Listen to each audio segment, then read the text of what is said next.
Hey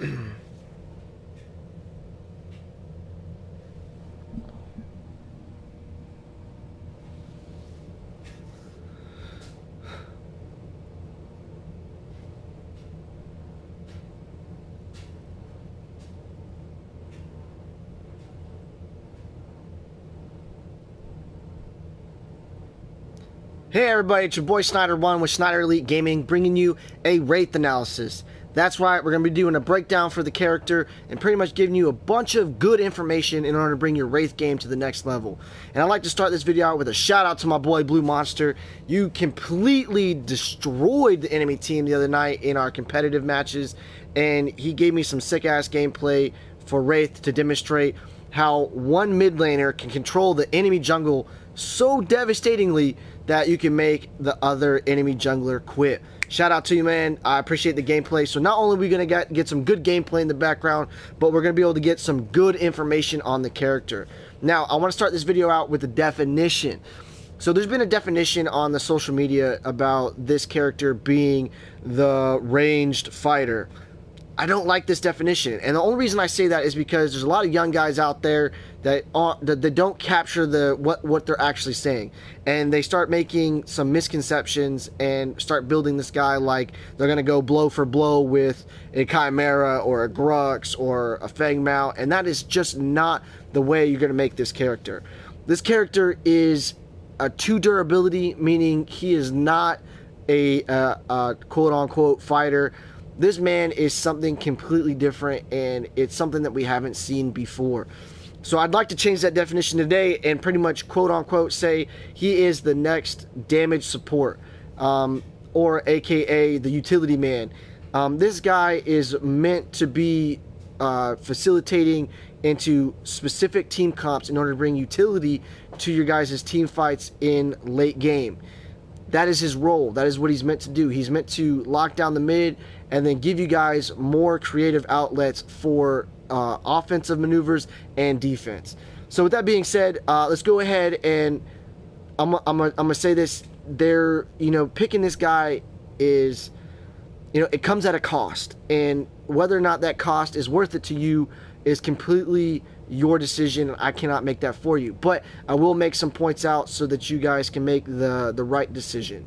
So as a mid laner, during the dev stream they said he was going to be a mid laner. They designed him to be a mid laner, but his wave clear wasn't as good as other mid laners, and he only has 2 damage abilities. So really what you're losing in a mid laner like Bellica or like Howitzer is you're losing some hard CC or a version of crowd control in the mid lane.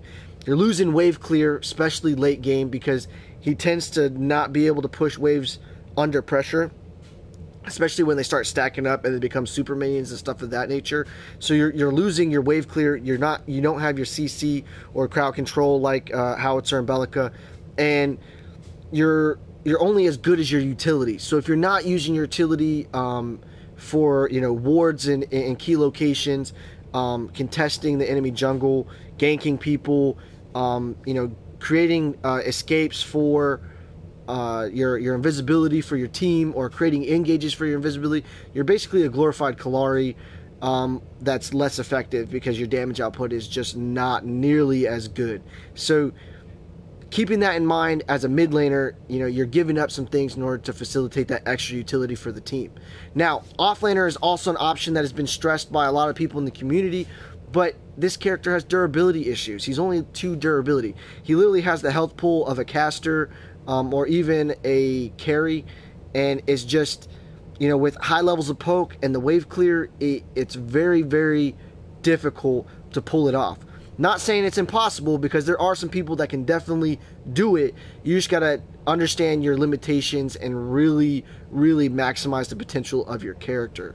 Now, last spot that he kind of goes into is the support role.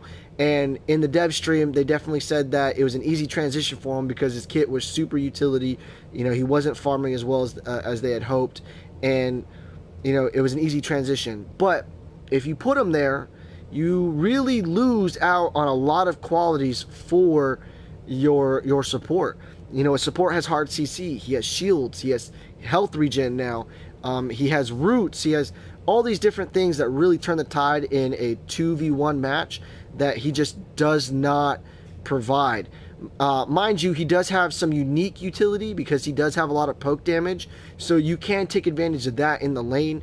It's not terrible, but it's just not as good in competitive play or even people that are trying to take it serious on their solo queue adventures. So I will say that he is a mid laner. He is meant to be played in the mid lane because like you just saw, you can contest green buff. You can really harass the enemy jungle. You can snipe through the geometry and snag lane buffs. He's just really good at mid lane. And you don't have a lot of issues with wave clear until later in the game. And at that point, other people can really help you out, especially with the right team comp. So, team comp. Now, I did go on to the Twitch and asked a bunch of streamers, and the guy that stood out the most was iCameron. And the dude is on the top 10 leaderboards. If you don't know him, look him up on agora.gg. He is phenomenal. His Twitch channel is amazing. He gives out a lot of good information and pretty much answers any question you really want to answer. But he literally, I asked him, what is the perfect team comp for Wraith and what really makes him viable? And he said number one thing is you want to make sure that you have some kind of alternative wave clear, because his wave clear is not that great, in order to make sure that there's not too much pressure on your team. So by picking a lot of champions that can't wave clear good, you know, you really force, you make it a lot harder on yourself when clearing minions in order to group up and attack objectives. So he said have alternative wave clear. He also said to have 2 fighters that can eliminate people off the rewind. He didn't go into specifics on which champions that those were, but I could assume that that's Quang, Chimera, even Feng Mao, people like that, that when you pull someone back and you rewind him, you can kill him instantly, and you can really make that utility worth it. Like this clip right here, he rewound him, but because there was nobody there to really help him follow up, the guy gets away. And that is a big problem with this kit, is by being rewound, you know, you really need someone there to help you, unless you're, you know, 100% got them and you have them in a situation that they're killable. Now, that is team comp, that is considerations for roles that he should be played. Now let's dive into his build. Now, I did all the math on him, I looked at all the different stats, and I really took this champion to heart. And I came up with a bunch of different things that you should know before making your guys' creative builds. One, his attack speed is wonderful on him because he does a lot of his damage from his auto attack. Because that is one of the only 2 abilities that he has that makes him strong as far as damage goes. So attack speed is great. Power is great because it doesn't just make his auto attack better, but it makes his knock better too. So those 2 were hands down the 2 best stats for him. Now, as far as your basic pin, it was good too. So on a DPS build, I totally recommend it. It definitely helps out his damage capabilities, and it was definitely worth it in my opinion. But when I tested ability pin, it was not. It was completely left field, not even close. You literally are wasting so many points for 17 points of damage. It just wasn't, it's not worth it in my opinion. So stay clear of ability pin, but your power, attack speed, and freaking any kind of DPS stats, so attack speed, power, and even crit was decent. Now, when I compared builds, I did a 40 CP build over 6.3 seconds, and I compared damage between a burst build, which is 40 CP of power, nothing else. Then I had a attack speed build for a DPS, so it was a power and attack speed and nothing else. And then I did a 100% crit, which obviously is power, attack speed, and crit bonus for 40 CP, and I compared them over 6.3 seconds. And I came to the conclusion that the DPS build is good over a longer period of time. It does a lot more damage, but the burst build wasn't so far off. It was only like a 600 damage difference between the burst build and the DPS slash crit build. Now, with that being said, it all comes down to playing styles. If you're going to be that guy that's roaming around and you're fighting people that are half health, burst build gives you the most damage up front, and it's not even close. It's almost double.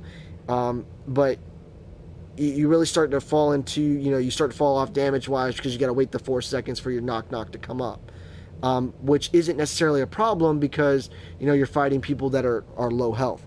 But if you're that guy that's always sitting in the lane and you're doing vision and whatnot, and you're fighting people that are full health and it's for a longer duration, the DPS build of attack speed and power or the 100% crit is completely the way to go. I would definitely recommend that direction. So definitely your playing style is going to kind of go into those two. Now, with that being said, cards that should be recommended on this character are definitely Stinger Boost. It hands down makes his auto attack 1,000 times better, and it just makes you do more damage. Tainted Magic does the opposite. It makes his knock-knock that much better, and when paired together, the build just skyrockets in damage, and you just realize that you're just a super nuisance, and it's fantastic. I had friends of mine, and as well as people on the forums, say that Ash the Witch was a good pick because it allowed Wraith to have a slow to where you can continually DPS the character down, which is definitely something to consider. I didn't personally test it because obviously the Stinger Boost and Tainted Magic worked so well for me that I didn't want to differ from that. I paired that with all power build, so a burst build, and I supplemented passively attack speed so that my DPS wasn't as bad as just straight power. Those are my recommendations as far as your build. Now for the grading process, how does this guy stack up in a competitive play against his peers? What is he? This man is definitely a B tier hero, and I say that with a heavy heart because I love his gameplay and I love the situations that you create with him, but he's very situational. You can't take him into solo queue because it takes a lot of collaboration in order to pull off some of the cool things that he's capable of. Not saying that you can't do anything cool in solo queue, but it makes sense to just save it for a 5-stack. Just save it and really maximize his his playability. With that being said, wards are a really big deal against this guy because it's just, when he goes invisible, you pop a ward, you see the whole team, and, it gets rid of a big portion of his kit. You don't like that in an S-class hero. An S-class hero can be played in any match, has little to no counters, and is just can carry a game. Not saying that Wraith can't, he just needs more considerations than an S-class hero does. A even is, he does have some fundamental things that you need to think about that aren't as good as the things around him. But he is a B in my opinion. If you guys have other grades that you want to give the man, go ahead and throw them in the comment section. I'd like to hear you guys' opinion. It is my opinion and solely my opinion, but it's based on the things that I described earlier. That's all I got for you guys today. I hope you guys liked the video. I hope you guys liked the gameplay and you got to check out all those green camp attacks where he was completely destroying the jungler. Shout out to Blue. I appreciate it, big dog. It's always fun playing with you, my friend. For all you guys, if you like the content, hit the like and subscribe button. Become part of the elite gaming community that I've set up. Become part of the family. It definitely means a lot to me, and it allows you guys to get this content when it comes out, and it's just fantastic. What we're doing here is definitely creating a community / family that is worth being a part. If you guys have any ideas for future videos, go ahead and throw them in the comment section. That's all I got for you guys today. Peace.